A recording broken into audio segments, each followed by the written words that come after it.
ग्रंथराज श्रीमद् भागवतम की ग्रंथराज श्रीमद् भागवतम स्कंद 1 अध्याय 19 और श्लोक संख्या 31।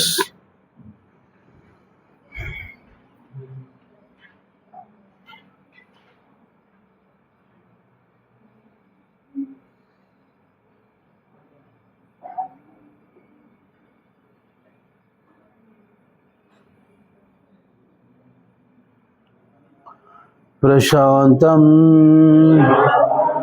आसीनम अकुंठ मेधसम मुनिम नृप भागवत अभ्युपेत्य प्रणम्य मूर्धना अभितः कृतांजलि नत्वा गिरा सुनृतया अन्वपृच्छ प्रशान्तमासीनमकुण्ठमेधसम् मुनिं नृपो भागवतोऽभ्यपेत्य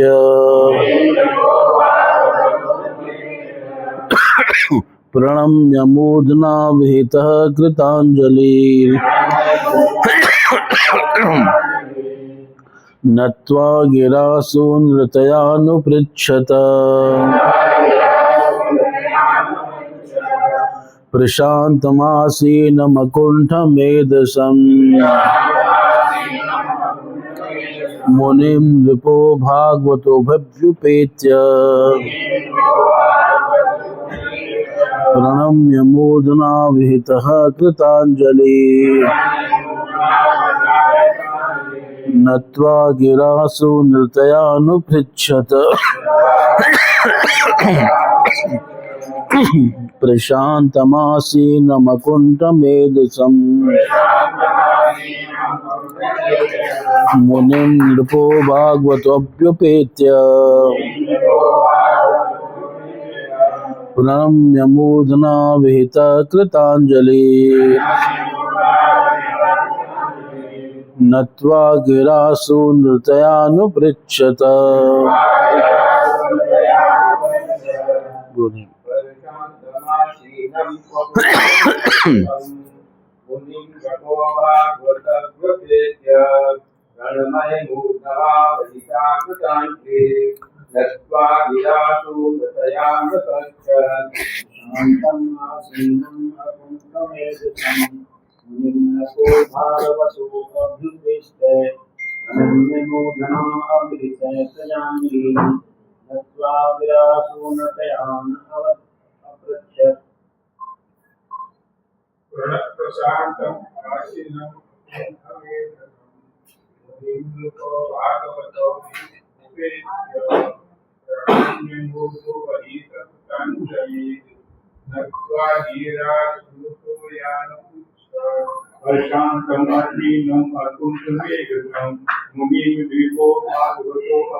तो उसका शब्दार्थ, अनुवाद और तात्पर्य जगत गुरु श्रील प्रभुपाद महाराज जी के द्वारा श्रील प्रभुपाद महाराज जी की। तब प्रखर मुनि श्री सुखदेव गोस्वामी पूर्ण शांत भाव से बैठ गए। वे किसी भी प्रश्न का निसंकोच होकर बुद्धिमता से उत्तर देने हेतु तैयार थे। तब महान भक्त महाराज परीक्षित उनके पास पहुंचे और उन्होंने उनके समक्ष सिर झुकाकर प्रणाम किया और हाथ जोड़कर मधुर वाणी से विनीत होकर पूछा। तो उस समय सुखदेव गोस्वामी जब वहाँ पे आए तो वो सब ऋषि मुनियों से घिरकर सबसे अधिक उनकी क्या हो गई, शोभा हो गई। और वो कैसे लग रहे थे?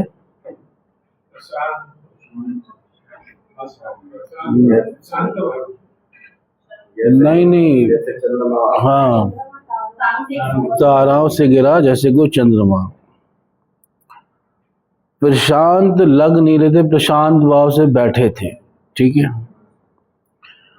तो वो व्यरोचत अलम, बहुत अधिक सुशोभित हुए। हमारे आचार्य लिखते हैं, अत्र व्यास नारद परशुराम आदिभ्यो भगवत अवतारेभ्यो अपि तस्य उत्कर्ष भक्ति उत्कर्षेण एवेति ज्ञेयम्। यहाँ पे यद्यपि सभा में भगवान के अवतार हैं कई सारे, जैसे परशुराम जी हैं, नारद जी हैं और व्यास देव जी हैं, तब भी सुखदेव जी का जो उत्कर्ष है वो भक्ति के कारण है ना, वरना अवतार बैठे हुए हैं कई सारे।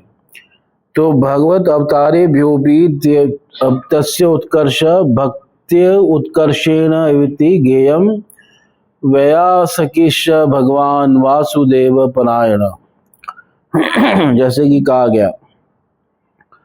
तो व्यास देव जी का उत्कर्ष उस सभा में भक्ति के कारण भगवान के अवतारों से भी ज्यादा उनका उत्कर्ष हो रहा है। तो अब कह रहे हैं वो किस प्रकार से बैठे हुए हैं, तो प्रशांतमासीनम, वो बिल्कुल प्रशांत भाव से, शांत भाव से बैठे हुए हैं। मतलब उनके अंदर कोई विकार नहीं आया, ये इतना सम्मान वगैरह मिला या इतने ऊंचे आसन पे बैठाया, ऐसा नहीं कि वो बहुत, हाँ, प्रशांतमासीनम। और अकुंठ मेधसम, जिनकी मेधा, जिनकी बुद्धि क्या थी, अकुंठ थी। न कुंठा सर्वार्थेषु मेधा यस्यतम, समस्त विषयों को, समस्त तत्वों को जो जानते थे, जिनकी बुद्धि समस्त तत्वों में थी, ऐसे थे। मुनिम, ऐसे मुनि को नृपः, नृप जो है परीक्षित, भागवतो अभ्योपेत्य, तो वो उनके पास गए, राजा परीक्षित सुखदेव के पास गए अभ्योपेत, और एक बार फिर से पुनः प्रणम्य, दोबारा से उन्हें प्रणाम किया। प्रणम्य मूर्धना, मूर्धना का मतलब सिर से प्रणाम किया झुकाकर। अभिहित कृतांजलि, है ना, हाथ जोड़ के ठीक से इनको क्या किया, प्रणाम किया। अभिहित कृतांजलि कह रहे हैं। है ना। दोबारा प्रणाम क्यों कर रहे हैं? एक बार पहले प्रणाम कर चुके हैं, स्वागत कर चुके हैं, पूजा कर चुके हैं। हाँ, जिज्ञासा करने के लिए दोबारा प्रश्न पूछने के लिए दोबारा क्या करना है? प्रणाम करना।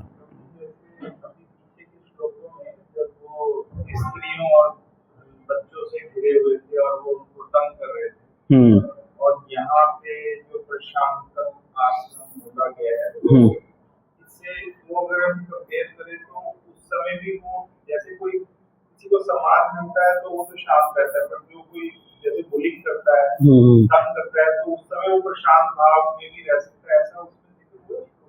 हाँ, वो तब भी शांत भाव थे, उनके अंदर ऐसा कोई भाव नहीं था कि ये मेरा अपमान कर रहे हैं या मेरा परिहास कर रहे हैं, ऐसा कोई भाव था ही नहीं उनके अंदर, क्योंकि वो देह आदि के भाव से ऊपर उठ चुके थे। ये मान अपमान का भाव उसमें रहता है जो जितना देह में होता है। हाँ, देखो जैसे बच्चा होता है ना, पैदा हुआ बच्चा, उसके अंदर भी देह का भाव नहीं होता, तो उसको भी मान अपमान का इतना फर्क नहीं पड़ता। उसके सामने आप लेट के नमो विष्णुपादाय कृष्ण पृष्ठाय ये करो तो उसको कोई खुशी नहीं होगी। अगर ना उसको एक दो अपशब्द कह दो, गाली भी देखे आओ, तो उसको कुछ फर्क पड़ता, उसको समझ में नहीं आएगा। वो जैसे जैसे हमारा शरीर बढ़ता है ना, शरीर नहीं बढ़ता, हमारा अहंकार बढ़ता जाता है और हमारा देह में मैं बुद्धि बढ़ती जाती है। तो जिसकी जितनी देह में मैं बुद्धि होगी उसको ज़्यादा ये चीज़ें विचलित करेगी, और जिसकी जितनी कम देह में मैं बुद्धि होगी उसको ये कम चीज़ें क्या करेंगी?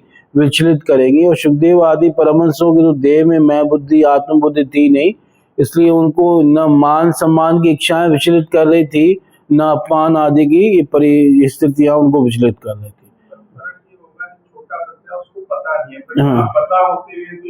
हाँ, अनभिज्ञ है, मतलब अनभिज्ञ का मतलब उन्हें देह की उसमें नहीं है, देह में आत्मबुद्धि नहीं है। प्रणम्य मूर्धना अभीता कृतांजलि नत्वा सुनृत्या गिरा अनुपृच्छत।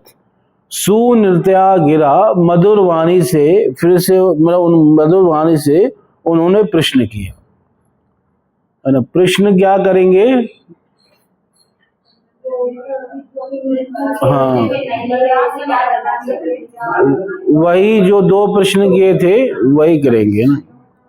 हाँ, और मधुर वाणी से करना है इसलिए शब्द है सुनृत्या गिरा। ऐसे नहीं कि है ना, मतलब कठोर वाणी में बोलना है ना, वाणी मधुर होनी चाहिए ना, प्रश्न करने के समय वाणी भी मधुर होनी चाहिए।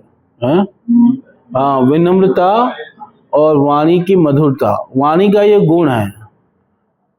कई लोग बोलते हैं लगता है पत्थर मार रहे हैं, है ना, तो ऐसा नहीं होना चाहिए। वाणी जो है कठोर।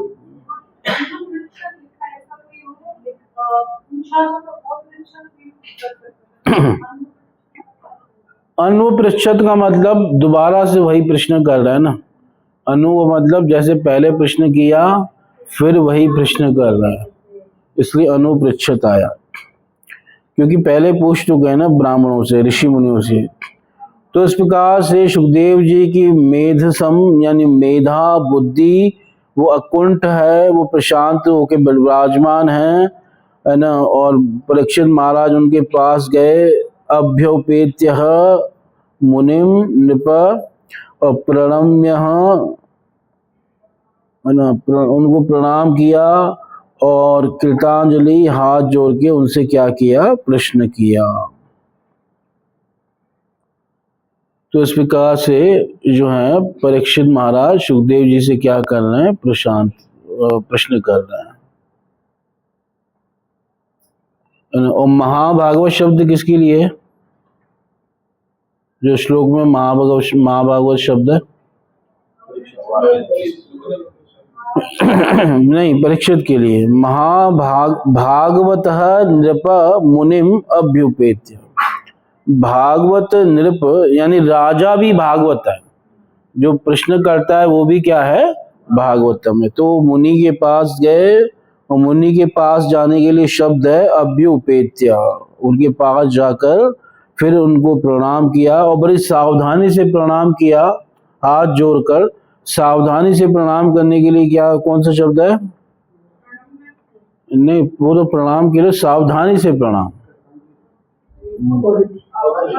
अवहिता, अवहिता है ना। हाँ, इस प्रकार से हाथ जोड़ के कृतांजलि है ना, हाथ जोड़ के प्रणाम किया, मतलब बता रहे हैं कि ऐसे प्रश्न करना चाहिए। ठीक है, तात्पर्य सुनिए। महाराज परीक्षित द्वारा गुरु से प्रश्न की जो मुद्रा अपनाई गई है वह शास्त्र के आदेशों के सर्वथा उपयुक्त है। मतलब हाथ जोड़ो, प्रणाम करो, विनम्रता से प्रश्न पूछो। इसको भगवान ने गीता में भी कहा ना, तद विधि प्रणिपातेन परिप्रश्नेन सेवया उपदेक्षन्ति ते ज्ञानम ज्ञानेन तत्वदर्शन।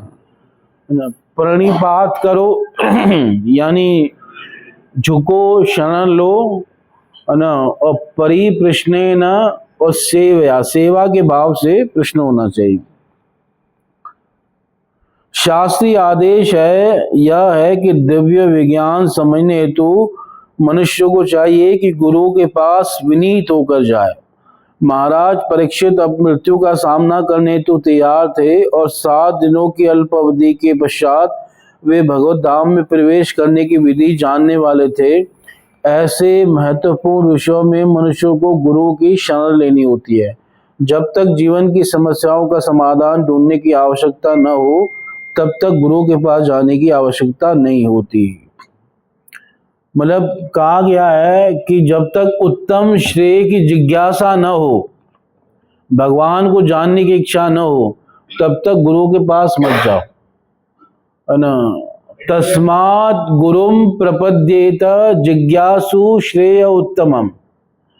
ये कोई फैशन नहीं है कि हाँ हम भी गुरु वाले हो गए हैं जी अब, है ना। कई बार लोग ये दिखाते हैं, अच्छा आप वहां जाते हो, अच्छा हम भी वहीं जाते हैं ना, या हम ये इधर जाते हैं, नहीं नहीं हम उधर जाते हैं, है ना। इस पे खासे लोग ऐसे दिखाते हैं जैसे कि वो फैशन में वो चल रहा है ना। मतलब एक वो भी इन्होंने वो बना रखा है, और गुरु भी फिर वैसा बनाएंगे अपने स्टेटस को देख करके, है ना। ये हमारे स्टेटस को मैच कर रहा है, ये गुरु होना चाहिए, है ना। तो मतलब वो गुरु नहीं बनाते, वो भी उसमें भी एक दिखावेबाजी, नौटंकी ज्यादा चलती है।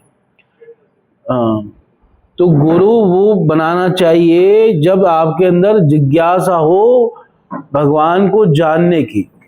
तस्मात् गुरुम प्रपद्येत जिज्ञासु श्रेय उत्तमम। इसमें जो है ना, जिज्ञासा का स्तर भी जो है वो एलिमेंट्री लेवल, मिडिल लेवल और थोड़ा सा हो सकता है। तो कईयों को अवेयरनेस ही नहीं होती, तो वो जब तक श्रवण नहीं करेगा तो जिज्ञासा पैदा कैसे होगी? फिर वो क्वेश्चन करने नहीं, श्रवण करे, श्रवण करने की बात नहीं कह रहे, पर श्रवण करते करते इस स्तर पर पहुंचे कि अपना कल्याण चाहते हो, अपना उत्तम श्रेय की जिज्ञासा हो, तब वो गुरु धारण करे। तस्मात् गुरुम प्रपद्येत जिज्ञासु श्रेय उत्तमम शाब्दे परे च निश्रांतम ब्रह्मणि उपशम आश्रय। और ऐसा गुरु बनाए जो शब्द ब्रह्म में, है ना, और पर ब्रह्म में क्या हो, एक्सपर्ट हो, निष्णांत हो। शब्द ब्रह्म का मतलब वेदों का जानकार भी हो और भगवान में भक्ति भाव वाला भी हो। ऐसा नहीं कि खाली भगवान में भक्ति भाव वाला हो तो उसको गुरु बना ले कि भाई अच्छे भक्त हैं, नहीं, वो शास्त्र जानकार भी होना चाहिए। अगर शास्त्र का जानकार नहीं होगा तो आपको ज्ञान कैसे देगा? क्योंकि ये भावुकता का विषय नहीं है कि अरे बड़े अच्छे साधु भक्त हैं, हमने तो उनको ही गुरु बना लिया, ऐसा नहीं होता, है ना। दोनों चीजें होनी चाहिए। वो क्या होना चाहिए, भगवान का भक्त भी होना चाहिए और शास्त्र का, क्योंकि अगर शास्त्र का ज्ञान नहीं होगा तो आपके संदेहों का निवारण कैसे करेगा। और अगर शास्त्र का ज्ञान है पर भगवान का भक्त है तो वो भी सही नहीं है, क्योंकि वो फिर शास्त्र का ज्ञान तो देगा पर भक्ति में प्रवृत्ति नहीं कराएगा। तो दोनों चीजें होनी चाहिए। पर ब्रह्म, उन दोनों में निष्णांत हो। हाँ, वेद शास्त्र सब भागवत तक शब्द ब्रह्म हो गए।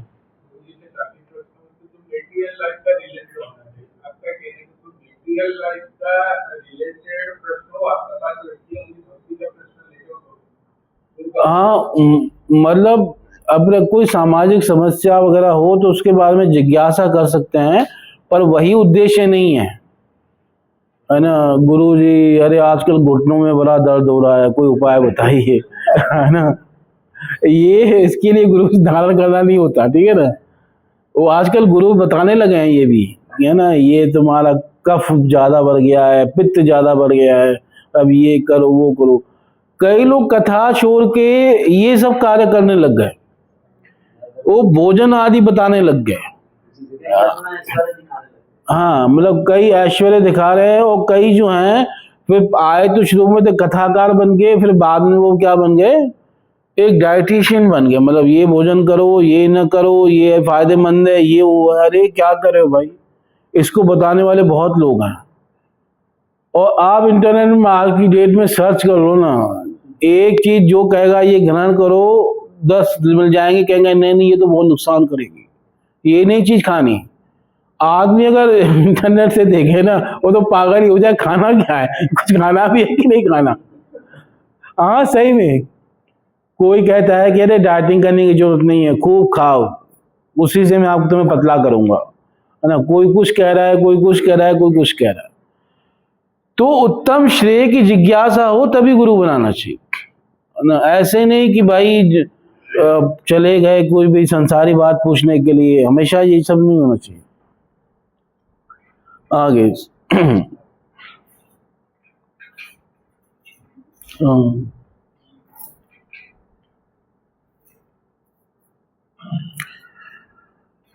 तो प्रभुपाद जी कहना, तब गुरु के पास जाने की आवश्यकता नहीं होती।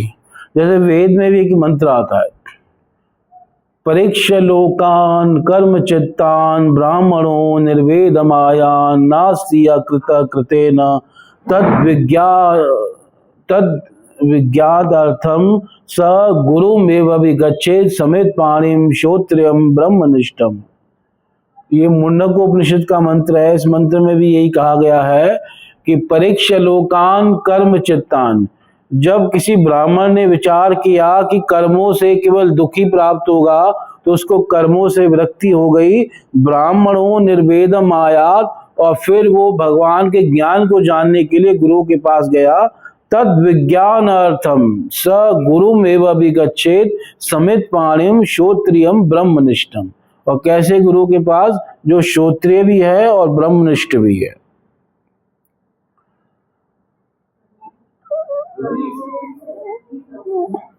हाँ,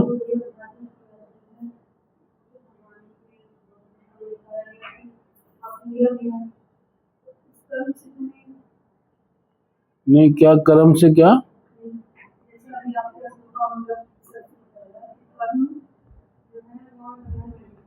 हाँ,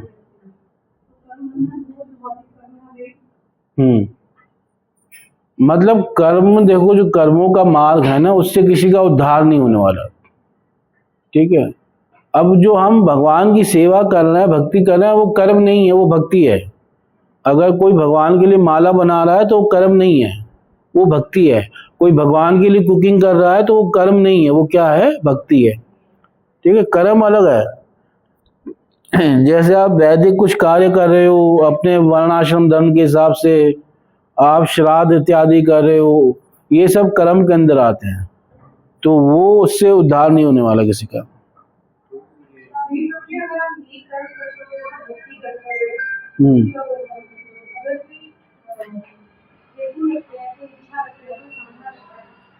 हाँ, तो वो भी फिर शुद्ध भक्ति नहीं हो पाएगी ना, वो शुद्ध भक्ति नहीं होगी, पर भक्ति होगी।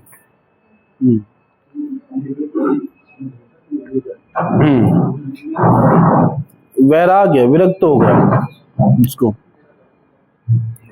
आगे जैसे गुरु के समक्ष प्रश्न पूछने की समझ ना हो, उसे गुरु के पास नहीं जाना चाहिए। गुरु की समस्त योग्यताएं श्री सुखदेव गोस्वामी में पूर्ण रूप से प्रकट थी, है ना। गुरु के पास, मतलब कई बार लोग दिखावा ज्यादा करते हैं। एक बार हमारे महाराज से फोन किया किसी ने, पूछा महाराज मैं भागवत पढ़ना चाहता हूँ, है ना, इसके लिए आपकी आज्ञा है? तो महाराज ने कहा जब माया में गिरने जाओ ना तब मेरे को फोन करके पूछना कि मैं माया में गिरना चाहता हूँ, आज्ञा है इसकी। ना भागवत को पढ़ने के लिए फोन करने की आवश्यकता नहीं है ना। ये कोई फोन करने, कोई कहे कि मैं माला करना चाहता हूँ उसकी आज्ञा है, ये क्या पागलपंती वाली बात है। इसकी तो दिन रात आज्ञा दे ही रहे ना वो। हाँ, अगर तुम माया में गिरने जाओ तब पूछना ना कि महाराज माया में गिरने जा रहा हूँ, आपकी परमिशन है, तब तो कोई फोन नहीं करेगा। श्रील सुखदेव गोस्वामी पूर्ण रूप से प्रकट थी। गुरु की समस्त योग्यताएं श्रील सुखदेव गोस्वामी पूर्ण रूप से प्रकट थी। गुरु तथा शिष्य अर्थात श्रील सुखदेव गोस्वामी एवं महाराज परीक्षित दोनों ने श्रीमद् भागवतम के माध्यम से पूर्णता प्राप्त की। श्रील सुखदेव गोस्वामी ने अपने पिता श्रील व्यास देव से श्रीमद् भागवतम सीखा, लेकिन उन्हें उसे सुनाने का अवसर नहीं मिला था। अतः उन्होंने महाराज परीक्षित के समक्ष श्रीमद् भागवतम का पाठ किया और बिना झिझक के महाराज परीक्षित के प्रश्नों के उत्तर दिए। इस प्रकार गुरु तथा शिष्य दोनों को मुक्ति प्राप्त हुई, है ना। दोनों का साथ साथ में उद्धार होगा इसमें।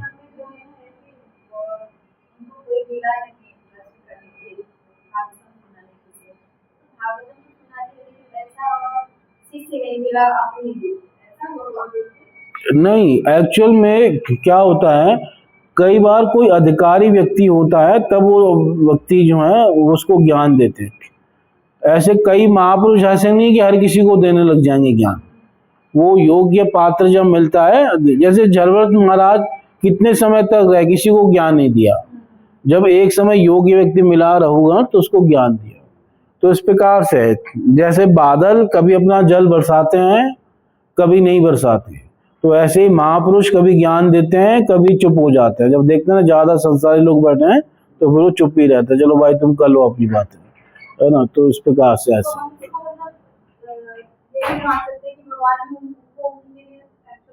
हाँ, इसको हाँ कोई परीक्षित हाँ यहाँ पे जो दिया गया है गुरु और शिष्य दोनों की मुक्ति प्राप्त हुई। हाँ, गुरु सुखदेव गोस्वामी भी जो है वो तो मुक्त पुरुष ही जन्म से मुक्त थे, है ना। पर एक कहा जाता है कि गुरु और शिष्य दोनों भी क्या हो सकते हैं, एक साथ मुक्त हो सकते हैं।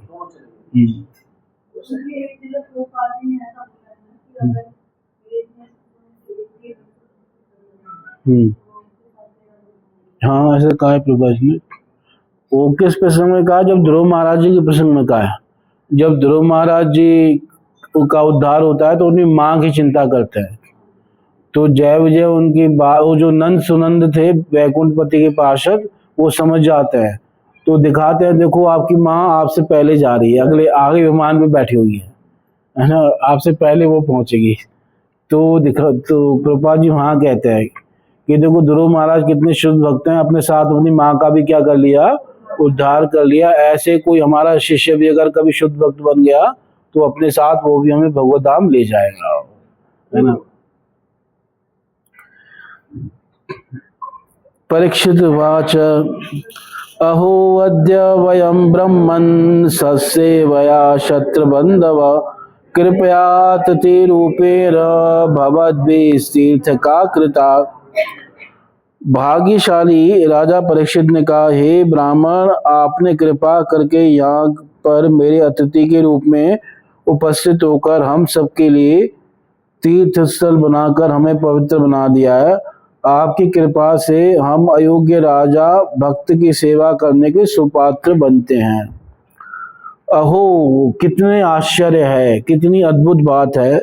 अद्य आज, वयम हम लोग, हम क्षत्रिय भी, क्षत्र बंधव हम अधम क्षत्रिय भी, है ना, ब्राह्मण सत्य सेवया, आप जैसे महापुरुषों की सेवा करने से, है ना, जो आप हमारे यहाँ अतिथि के रूप में आए, कृपया अतिथि रूपेण भवद्भिः तीर्थ का कृता, आज आपने हमें तीर्थ बना दिया। आपने आज हमें क्या बना दिया, तीर्थ बना दिया। नहीं, भवद्भिः तीर्थ का कृता, हमको यानी हम क्षत्रियों को, यानी अपनी बात कर रहे हैं, बहुवचन में कह रहे हैं, भवद्भी आपके द्वारा हम लोगों को क्या बना दिया गया, तीर्थ का कृता। तीर्थ किसे कहते हैं? जो पवित्र करे उसे तीर्थ कहते हैं। जो पवित्र करे उसे क्या कहते हैं? तीर्थ कहते हैं। यानी आपके आने से हम भी तीर्थ स्वरूप हो गए, अब हम दूसरों को पवित्र कर सकते हैं, इतना महान बना दिया आपने। ये नहीं कह रहे कि आपके आने से स्थान तीर्थ हो गया, आपने हमें ही तीर्थ बना दिया। मतलब ऐसे आप महान हैं, कृपया आप कृपा करके आए हैं। और किस रूप में आए हैं? अतिथि रूपेण, अतिथि के रूप में आए हैं, और आप हमें जो है तीर्थ बना रहे हैं। आपने हमें तीर्थ बना दिया, तीर्थ का कृता। इसलिए कहा गया है कि जहां भगवान के भक्त नहीं जाते, जिन घरों में, वो घर घर नहीं है, वो सांप के बिल हैं। इसलिए भगवान के भक्तों के चरण जो है घर में पड़ने चाहिए, चौथे स्कंद में कहा गया है। इसलिए यहाँ पे कह रहे हैं ना कि आपके आने से हम क्या बन गए? तीर्थ बन गए। ऐसा ही भाव प्रदर्शित करना चाहिए भक्तों के आने पे। तो उस प्रकार से वो कह रहे हैं, जैसे जब वामन भगवान आए तो बलि महाराज ने क्या कहा कि आज हमारा ये यज्ञ कंप्लीट हो गया, जो हम यज्ञ कर रहे थे वो यज्ञ कंप्लीट हो गया, अथवा जो हमने इतने, हमारा 99 यज्ञ पूरे हो चुके हैं और 100वां यज्ञ चल रहा था, उन सब का फल आज हमें मिला आप जैसे ब्राह्मण के दर्शन करने से, है ना। उनको पता नहीं था भगवान है, तब भी क्या करे, उन सब का फल मिल गया। किसके रूप में? आपके दर्शनों के रूप में, आप जैसे तपस्वी ब्राह्मण का दर्शन करके आज हमारे पितर तृप्त हो गए, और आज हमारे जन्म का पूर्ण उद्देश्य हमें प्राप्त हो गया, क्योंकि आप हमारे यहाँ अतिथि के रूप में आए, है ना। किस प्रकार का भाव प्रकट कर, है ना। कई बार लोग भक्तों को देख के जो है घबरा जाता है कि कुछ मांगने तो नहीं आ गए फिर से, है ना। आज आपने हमारा जीवन वो कर दिया, है ना। मतलब ऐसा भाव होना चाहिए। तो इस प्रकार से कह रहे हो, अद्य वयम ब्रह्मन् ससेवया शत्रु बंधु, हम शत्रु बंधु हैं। शत्रु बंधु का मतलब अधम क्षत्रिय हैं, नाम मात्र के क्षत्रिय हैं। हम क्षत्रिय भी नहीं है सही ढंग से, पर फिर भी हम जैसे अधम क्षत्रियों को या नाम मात्र के क्षत्रियों को आपने अवसर दिया सत सेवया, अपनी सेवा के रूप में हमने सत सेवा, सत्संग किया, तो आपके द्वारा आज हम तीर्थ बन गए। भगवत भी आपके द्वारा तीर्थ का कृता, इस प्रकार से कह रहे हैं, है ना। भक्त जो हैं स्वयं तीर्थ रूप होते हैं, और तीर्थी कुर्वन्ति तीर्थानि स्वांतस्तरेण गदावृत। भागवत में कहा ना, जब विदुर जी वापस आए थे तो युधिष्ठिर महाराज ने क्या कहा कि आप जैसे जो भगवान के शुद्ध भक्त हैं, वो जहां जाते हैं उस स्थान को क्या बना देते हैं?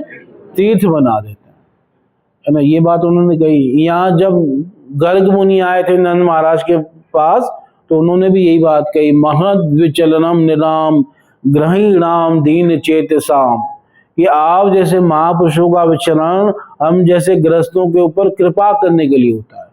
तो आप आए हैं, तुम्हारे ऊपर क्या हो गई है? कृपा हो गई है। तो तब वो भगवान कृष्ण और बलराम जी का क्या करते हैं?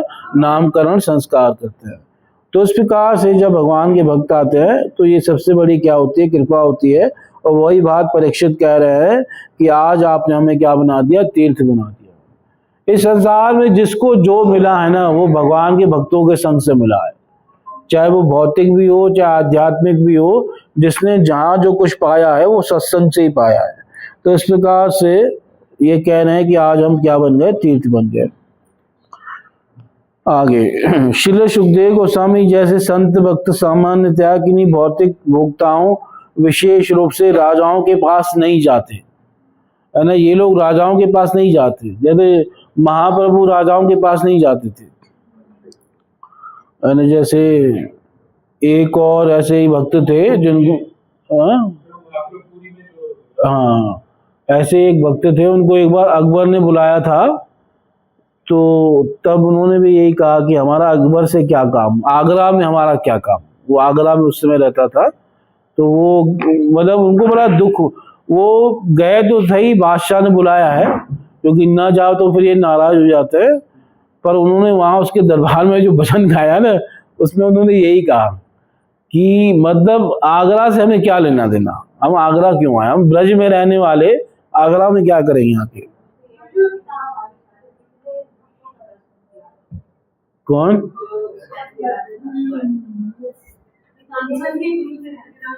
हाँ। नहीं, वो तो गए ही नहीं थे, वो तो अकबर खुद आया था। हाँ, वो तानसेन ने कहा कि अरे, जब मतलब अकबर, वो तानसेन बहुत सुंदर गाते थे, उन अकबर ने अपने दरबार में रखा हुआ था। तो उन्होंने कहा कि तानसेन तुम किसके शिष्य हो, है ना, तुम जब इतना अच्छा गाते हो तो तुम्हारे गुरु कैसे गाते होंगे, किसी दिन अपने गुरु जी को भी ले आओ। तो उन्होंने कहा मेरे गुरु भगवान के लिए गाते हैं, किसी बादशाह के लिए नहीं गाते हैं।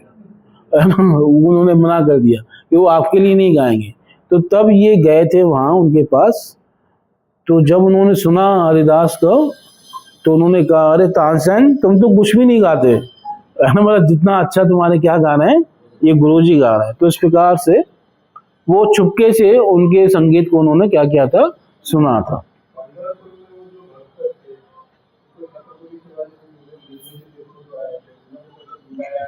हाँ, कई बार ऐसे हुआ। तुकाराम। तो आगे महाराज प्रताप रुद्र भगवान चैतन्य के अनुयायी थे, किंतु जब उन्होंने भगवान का दर्शन करना चाहा तो भगवान ने उससे भेंट करने को अस्वीकार कर दिया, क्योंकि वे राजा थे। जो भक्त श्री भगवान के धाम को प्राप्त होना चाहते हैं उनके लिए दो बातें वर्जित हैं, संसारिक भोक्ता तथा स्त्रियां, है ना। इससे दोनों से क्या होता है, व्यक्ति नीचे गिरता है। मतलब ऐसे व्यक्ति का संग करे जो बहुत ज्यादा संसारी भोग में हो, और दूसरा स्त्रियों का, तो उनसे दूर रहते थे। अतः श्रील सुखदेव गोस्वामी के स्तर के भक्त राजाओं से भेंट करने में कभी रुचि नहीं रखते। तो ये एक आदर्श है। निस्संदेह महाराज परीक्षित की बात दूसरी थी, वे राजा होते हुए भी महान भक्त थे। अतः श्री सुखदेव गोस्वामी उन्हें उनके जीवन के अंतिम क्षणों में मिलने आए। महाराज परीक्षित अपनी भक्ति में विशालता के कारण अपने आप को महान क्षत्रिय पूर्वजों का अयोग्य वंशज अनुभव कर रहे थे, इसलिए उन्होंने अपने आप को क्षत्रबंधु कहा कि मैं अयोग्य क्षत्रिय हूँ। यद्यपि वे अपने पूर्वजों के समान महान थे, राजा की अयोग्य संतानें क्षत्रबंधव या क्षत्रबंधु कहलाती हैं। जिस प्रकार ब्राह्मणों की अयोग्य संतानें द्विजबंधु या ब्रह्मबंधु कहलाती हैं। महाराज परीक्षित श्रील सुखदेव गोस्वामी की उपस्थिति में अत्यंत प्रोत्साहित थे। वे महान संत की उपस्थिति से अपने आप को पवित्र हुआ मान रहे थे, क्योंकि ऐसे संत की उपस्थिति किसी भी स्थान को तीर्थ स्थान में बदल देती है। तो किसी भी स्थान, उन्होंने कहा कि आपने हमें क्या बना दिया, तीर्थ बना दिया।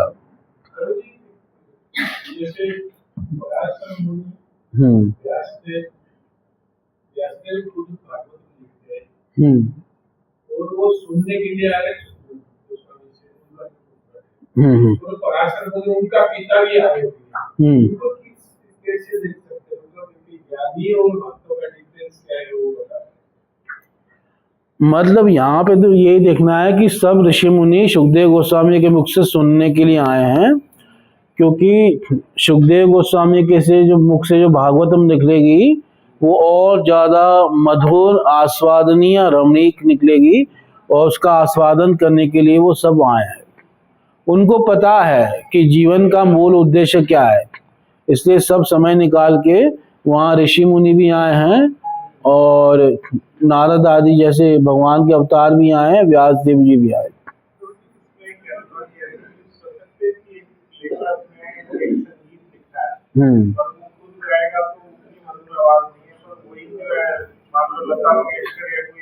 हाँ बिल्कुल, हाँ बिल्कुल समझ सकते हैं। और एक प्रश्न और आपने बताया था कि सुखदेव गोस्वामी जो महाराज हैं वो जो है जैसे कपिल मुनि जी का डिक्लेरेशन पहले हुआ है कि ये भगवान के अवतार के हैं, तो ऐसे इसका भी जिक्र हो सकता है? नहीं, इनका जिक्र नहीं हुआ था, पर यहाँ फिर भी कई भगवान के अवतार छिपे हुए भी होते हैं, जैसे चैतन्य महाप्रभु छिपे हुए ना, ऐसे। आगे है ना, मतलब इसका भी गलत मतलब हम ले लेना। छिपे हुए का मतलब है कि प्रकट नहीं होते, पर कुछ कुछ शास्त्रों में प्रमाण होता है, वरना ये बात कोई पकड़ के बैठ जाएगा, कहेगा हम भी छिपे हुए अवतार हैं प्रभु जी, हमारा वर्णन नहीं है। है ना, लोग बड़े पागल है ना भाई, वो क्या है ना कि हमारा वर्णन नहीं है, पर इसका मतलब ये नहीं भगवान नहीं है। ये शाम संस्मरात् पुंसाम सद्य शुद्ध्यन्ति विग्रहा किम पुनः दर्शन स्पर्श पाद शौचासनादि भी। आपके स्मरण मात्र से हमारे घर तुरंत पवित्र हो जाते हैं, तो आपको देखने, स्पर्श करने, आपके पवित्र चरणों को धोने तथा अपने घर में आपको आसन प्रदान करने के विषय में तो कहना ही क्या। ये शाम संस्मरात् पुंसाम, अगर भक्तों का कोई स्मरण भी करे, दर्शन की बात नहीं कह रहे, दर्शन पवित्र करो ये तुम्हारा गुण, ये तो है। जैसे कहा ना, एक आचार्य ने लिखा ना, गंगार परश कैला पश्चात पावन दर्शन पवित्र करो ये तुम्हारा गुण। ये गंगा जी का तो स्पर्श करना पड़ेगा, फिर गंगा जी क्या करेंगी, पवित्र करेंगे। पर वैष्णव तो दर्शन मात्र से क्या कर देंगे, पवित्र कर देंगे। पर यहाँ पे तो दर्शन की बात भी नहीं कह रहे हैं, यहाँ क्या कह रहे हैं, स्मरण करने पर। ये शाम संस्मरात् पुंसाम सद्य शुद्ध्यन्ति विग्रहा, और न केवल व्यक्ति शुद्ध होगा, अपितु उसके घर तक क्या हो जाएंगे, पवित्र हो जाएंगे, और बहुत जल्दी। फिर ऐसे भक्तों का अगर दर्शन हो जाए, किम पुनः दर्शन स्पर्श पाद शौच आसन आदि भी, फिर उनको माला वगैरह पहनाई, चंदन वगैरह लगाया, उनको प्रसाद वगैरह खिलाया, आदि भी ये आ जाएंगे आदि भी में। तो उसके बारे में कहना ही क्या, जिनके स्मरण करने से ही पवित्र हो रहे। कैमुक्त्य न्याय से कहा, कैमुक्त्य न्याय समझते हैं, है ना, किम पुनः, मतलब जब ये ऐसा है तो उसके बारे में क्या कहा जाए, है ना। जब स्मरण से इतने पवित्र हो रहे हैं, फिर दर्शन से, स्पर्श से, पाद शौच से, आसन से, माला से, चंदन आदि से, प्रसाद आदि से, इसके बारे में क्या होता है आदि में। हाँ, तो वो हो जाए तो क्या, उसको कैमुक्त्य न्याय कहते हैं, तुलना कर।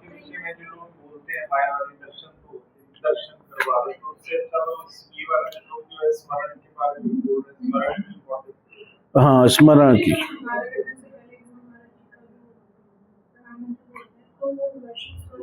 हाँ बिल्कुल हुआ, वैष्णव स्मरण हुआ। इसलिए जो मंगलाचरण करते हैं ना, उसमें भी भगवान का, वैष्णव का और गुरु का स्मरण करते हैं, है ना, इसी को मंगलाचरण कहते हैं, है ना। से मंगलाचरण है त्रिविध प्रकार, है ना, वस्तु, निर्देश, आशीर्वाद और नमस्कार। तो इसमें एक मंगलाचरण होता है जिसमें वस्तु का निर्देश किया जाता है, एक में आशीर्वाद दिया जाता है, और एक में नमस्कार किया जाता है ना। और तिनेर स्मरण है विघ्न विनाशन, अनायास है निज वांछित पूर्ण।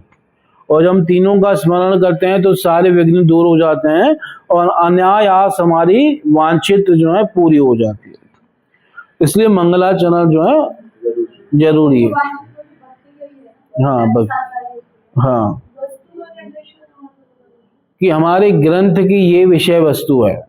जो ग्रंथ शुरू करने से पहले तो वस्तु का निर्देश भी होता है, और अपने श्रोताओं को आशीर्वाद भी दिया जाता है, और साथ में नमस्कार किया जाता है गुरु को, भगवान को और वैष्णव को, इस प्रकार से। और तीनों का स्मरण किया जाता है, इसलिए कहा गया तिनेर स्मरण है विघ्न विनाशन, अनायास है निज वांछित पूर्ण। इस प्रकार से जैसे हर किसी ग्रंथ में पहले ये 3 मंगलाचरण हैं, जैसे भागवतम में भी पहले श्लोक में वस्तु निर्देश हुआ है ना, सत्यम परम धीमहि, ये वस्तु निर्देशित है कि हम परम सत्य का क्या करते हैं, ध्यान करते हैं, है ना। और आशीर्वाद भी दिया वेदव्यास ने, क्या आशीर्वाद दिया, सद्यो हृदय अवरुध्यते प्रकृति भी शुश्रूषु भी तत्क्षणात्, दूसरे श्लोक में कि तुरंत ईश्वर हृदय में आके क्या बन जाएंगे, बंदी बन जाएंगे, अगर कोई भागवत सुनने की इच्छा मात्र भी करे। और इस प्रकार साथ में भगवान को नमस्कार किया, है ना, इस प्रकार से जो है वैष्णवों को नमस्कार किया, ये सब चीजें मंगलाचरण में होती हैं। ऐसे ही कविराज गोस्वामी ने भी कहा किया था। आगे तो कह रहे हैं कि किम पुनः दर्शन स्पर्श पाश शोचन आसन आदि भी, पवित्र स्थानों का महत्व बड़े बड़े मुनियों तथा संतों की उपस्थिति कारण होता है। कहा जाता है कि पापी लोग पवित्र स्थानों में जाते हैं और अपने पापों को वहां संचित होने हेतु छोड़ आते हैं, लेकिन बड़े बड़े संतों की उपस्थिति से वह स्थान संचित पापों के संदूषण से मुक्त हो जाते हैं, और इस प्रकार वहां पर उपस्थित भक्तों तथा संतों की कृपा से वे तीर्थ स्थान पवित्र बने रहते हैं। यदि ऐसे संत सांसारिक मनुष्यों के घरों में प्रकट हों तो निश्चय ही सांसारिक भोक्ताओं के संचित पाप क्षमित होते हैं। अतः पवित्र संतों का गृहस्थों से कोई स्वार्थ नहीं रहता, उनका एकमात्र उद्देश्य गृहस्थों के घरों को पवित्र बनाना है। अतः जब ऐसे संत महात्मा द्वार पर आए तो गृहस्थों को उनका कृतज्ञ होना चाहिए। जो गृहस्थ ऐसे पवित्र आदेशों का निरादर करता है वह घोर अपराधी है। अतः ऐसा आदेश है कि जो गृहस्थ संत को देखकर सिर नहीं झुकाता उसे अपने जघन्य अपराध को निष्प्रभावित करने हेतु उस दिन उपवास करना चाहिए।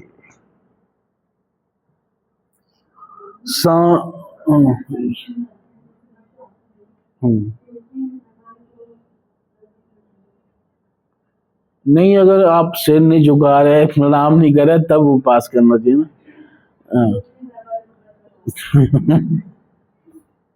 है ना। सानिध्याते महायोगिन पातिकानि महांति अपि सद्यो नश्यन्ति वे पुंसाम विष्णुरेव सुरेतरात्। जिस प्रकार श्री भगवान की उपस्थिति में असुर नहीं टिक सकता, उसी प्रकार हे संत, हे महान योगी, मनुष्य के अभेद्य पाप भी आपकी उपस्थिति में तुरंत नष्ट हो जाते हैं। सानिध्याते महायोगिन, हे महायोगी, आपके सानिध्य से पातकानी महांति अपि, बड़े बड़े पातक महान पाप भी क्या हो जाएंगे, सद्य नश्यन्ति, तुरंत नष्ट हो जाएंगे। वे पुंसा, मनुष्यों के, वे शब्द है निश्चय के लिए, निश्चय ही उनके पाप तुरंत नष्ट हो जाएंगे। और उदाहरण दे रहे हैं जैसे विष्णु रेवा सुरेतरा, सूर्य से जो उत्तर हैं वो क्या होते हैं, असुर। सूर्य से अलग देवता हो गए असुर, है ना। हाँ, सूर्य उत्तर का मतलब सूर्य से अलग असुर। तो जैसे असुर भगवान विष्णु के सामने नहीं टिक सकते, भगवान विष्णु के सामने सबके सब असुर क्या होते हैं, मारे जाते हैं। किसी प्रकार कोई कितनी भी चालाकी करे, और सब असुरों में सबसे ज्यादा चालाकी किसने की थी, हिरण्याकशिपु ने। इतनी चालाकी कौन करेगा, ना दिन में मरूं, न रात में मरूं, न अंदर मरूं, न बाहर मरूं, न ऊपर मरूं, न नीचे मरूं, न जीवित से मरूं, न मृत से मरूं।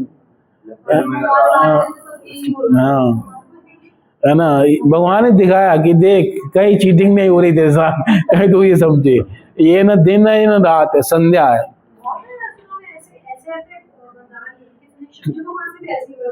मतलब बहुत चालाकी की है, पर सबसे ज्यादा चालाकी देखी जाए तो हिरण्याकशिपु ने।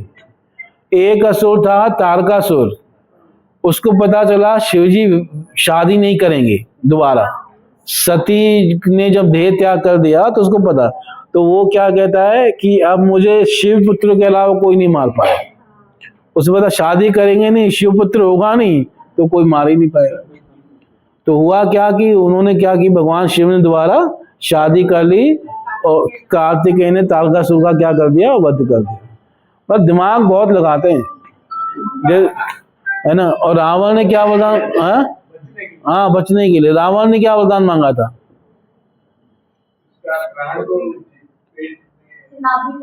नहीं, कि वानर और मनुष्यों को छोड़ के और कोई न मार पाए। उन्होंने कहा हाँ, बंदर और मनुष्य को छोड़कर कोई न मार पाए। तो ब्रह्मा जी ने कहा तथास्तु। तो कहा बाकी कौन मारेगा, इन दोनों को तो मैं वैसे ही निपटा दूंगा। मनुष्य और बंदर की क्या औकात मेरे सामने।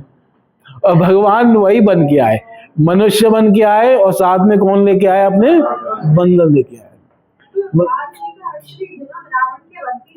हाँ नहीं, मतलब भगवान अपने भक्तों के साथ लीला करने के लिए आए थे, पर एक कारण मुख्य ये भी था कि रावण को मारना है, क्योंकि ऐसे असुर थे ना, इनको भगवान के सिवा कोई नहीं मार सकता था। तो उसने ब्रह्मा से ये वरदान मांगा था कि मनुष्य और बंदर को छोड़ के कोई न मार पाए। हाँ, बहुत दिमाग लगाते थे। जैसे एक असुर ने शिव जी से क्या वरदान मांगा कि जिसके सर पे हाथ रखूं भस्म हो जाए। हाँ, भस्मासुर। और वो उसने क्यों वरदान मांगा कि सबसे पहले इन्हीं पे एक्सपेरिमेंट करूंगा और इनकी पत्नी पार्वती को क्या कर लूंगा, हर लूंगा। मतलब बहुत दिमाग लगाते। और भगवान उतना ही दिमाग लगा के इनको इन्हीं के वरदानों में क्या कर देते हैं। और वैसे ही भगवान भस्मासुर के सामने आए और शिव जी तो भाग रहे हैं, तो भगवान ने रोका कि अरे कहाँ भाग रहे हो। शकुनी का पुत्र था वो, ये शरीर भागने के लिए थोड़ी मिला है, रुको थोड़ा आराम करो, है ना। भगवान ऐसे प्यार से समझा रहे है ना। और तुमने किसकी बातों पे विश्वास कर लिया। वो तुम्हें पता नहीं है कि जब से उसकी पत्नी मारी गई है, बेचारा ऐसे मारा मारा फिर रहा है। तो जैसे लोगों को पागल बनाता रहता है ना। कोई वरदान नहीं है, विश्वास नहीं है, अपने सर पे हाथ रखो, अभी पता चल जाएगा। और उसने जैसे ही हाथ रखा, वो भगवान की बातों से मोहित हो गया था और वो क्या हो गया, मर गया, बस हो गया।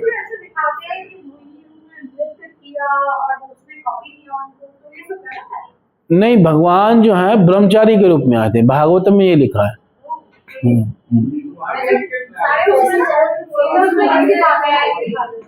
हाँ, एक मोहिनी वाली कथा भी आती है अलग। और पर भागवत में जो लिखा है वो ऐसे लिखा है कि भगवान ब्रह्मचारी के रूप में है।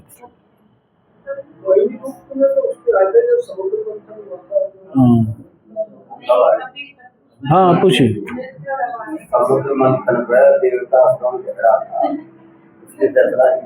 हाँ पूछिए।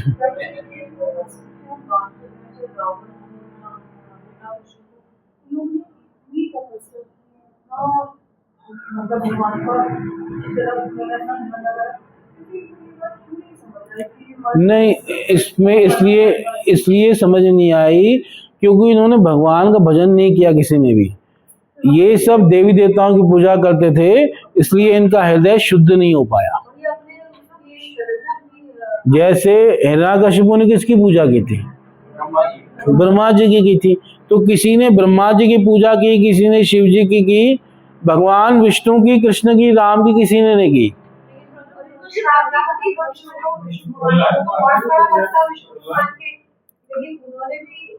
वो विष्णु से द्वेष नहीं कर रहा था ना, उसका द्वेष भक्तों से हो गया, शिव जी से द्वेष हो गया, प्रजापति का, दक्ष प्रजापति का।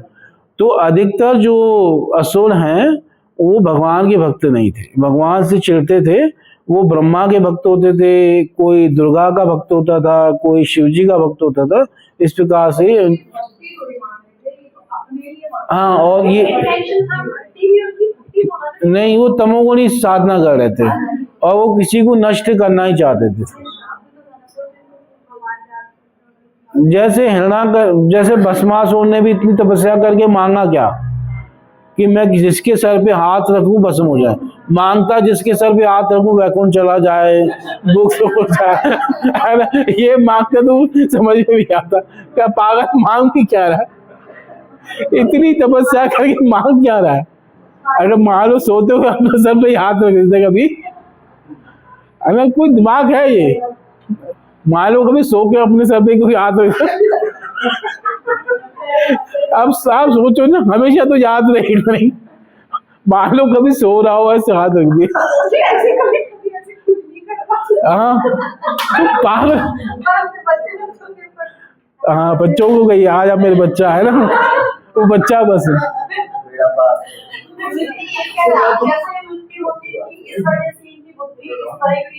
हाँ क्योंकि ये असुर वंश में परिवार पैदा हुए थे ना, तो इसलिए इनकी बुद्धि असुरों जैसी थी, और वो परिवार में पैदा हुए, इनके संस्कार शुरू से ऐसे थे, तो भगवान से चिढ़ते थे और दूसरों का नुकसान करना चाहते थे, यही इनकी बुद्धि होती थी।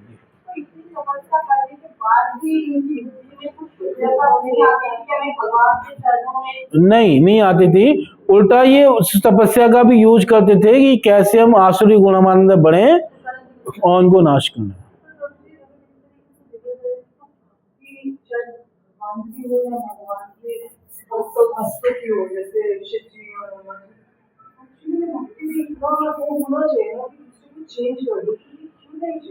पर कोई अगर चेंज होने के लिए भक्ति करेगा तभी तो चेंज होगा ना। अगर किसी की इच्छा ही है कि हमें नुकसान करना है, अब मैं 4 माला करूंगी कि इसका नाश करना है मुझे, है ना, तो तमोगुणी भक्ति बढ़ा रहा है ना। तमोगुणी पूजा किस लिए होती है? दूसरों को नुकसान पहुंचाने के लिए। रजोगुणी पूजा किसके लिए होती है? अपने ऐश्वर्य प्राप्त करने के लिए। और सतोगुणी पूजा किसके लिए होती है? कर्म बंधन से मुक्त होने के लिए। और जो शुद्ध भक्ति होती है वो होती है भगवान की प्रसन्नता के लिए। तो इस प्रकार से 3 प्रकार की होती है अलग अलग।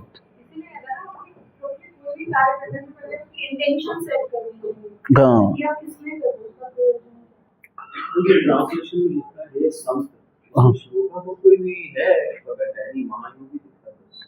श्लोक में महायोगिन लिखा है, बस ये लिखा है, सानिध्या ते महायोगिन पातकानी महांति अपि सद्यो नश्यन्ति वे पुंसाम विष्णुरेव सुरेतर। श्लोक में एक ही शब्द है महायोगिन। ठीक है, इसका तात्पर्य फिर पढ़ेंगे मन्ने को। अब यहीं पे विराम देते हैं। आप सबका बहुत बहुत धन्यवाद। ग्रंथराज श्रीमद् भागवतम के जगत गुरु श्रील प्रभुपाद महाराज जी के निताई गौर प्रेमानंद। हाँ खत्म हो जाएगा।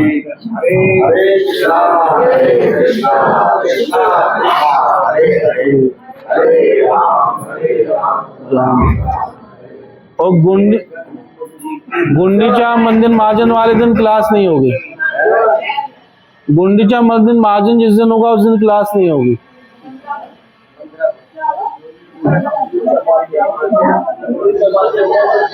जिस दिन गुंडीचा मंदिर महाजन है ना उस दिन क्लास नहीं होगी।